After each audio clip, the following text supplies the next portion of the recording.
It is a potential hazard lurking beneath every New Yorker. A CBS News New York investigation found New York City is on pace for the most manhole fires in 11 years. And as investigative reporter Tim McNicholas found, the fires can have serious consequences. The broken windows, the smoke rising from the ground, the open hole on Broadway near West 3rd Street. This is the aftermath of the scariest moment of Parker Voss's life. Right here. He says he was standing about 10 feet away when an underground explosion around 7:30 the morning of July 9th launched these metal covers into the air. I was told by a worker on the street that had it happened any later in the day, somebody surely would have died. Security video from a business on Broadway shows the covers nearly did hit two other people walking by. Medical records show doctors prescribed Voss medication later that day after he complained of hearing loss, ear pain, and imbalance. The FDNY and Con Ed responded to the scene, and workers eventually covered the manhole back up. Sounding like a building had collapsed almost. How has this affected you emotionally? Bit shaky. So anyway, I have a kind of a hyper alertness. I shake now. New York City Open data shows it's one of more than 4,000 reports of fire, smoke, or explosions in manholes that the FDNY responded to so far this year.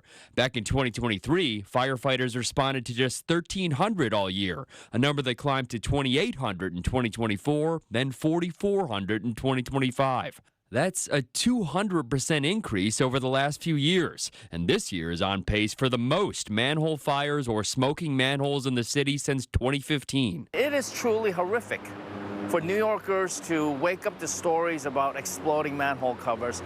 Far, far more horrific for the victims and the families of the victims who have suffered severe injuries and in some cases death.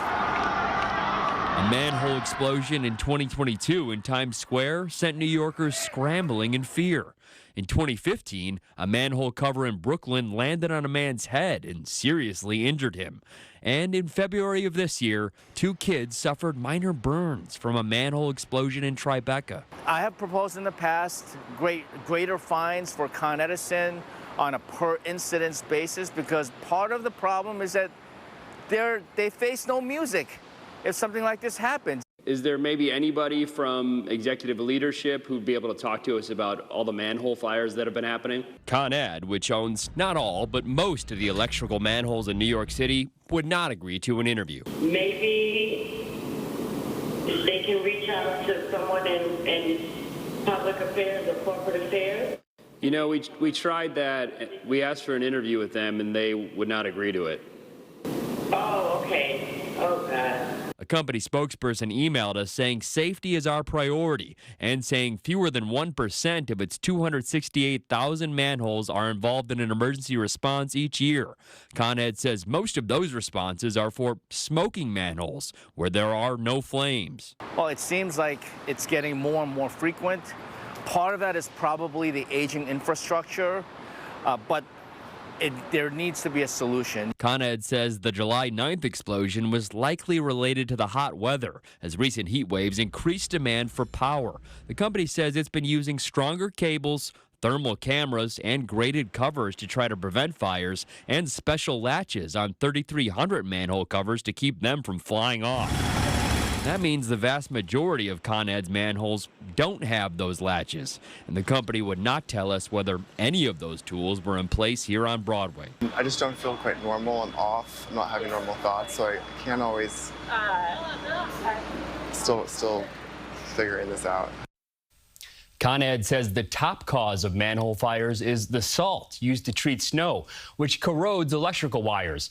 And the city spread 1 billion pounds of it last winter to fight the worst snow and cold since 2015, which is the last year there were this many manhole fires, Christine. Tim, really curious how New York compares to other cities when it comes to this. Sure, so it's tough to compare because other U.S. cities are smaller, they have different infrastructures, but the state of Massachusetts says Boston, for example, logged just 19 reports of fires, smoke, or explosions in manholes all of last year. New York State says it has the option to fine Con Ed for any violations, but the state says its main approach is requiring safety investments. Okay, Tim McNicholas, thank you. And if you have a story idea for Tim to investigate, just scan the QR code on your screen. Many of your tips do end up on our air.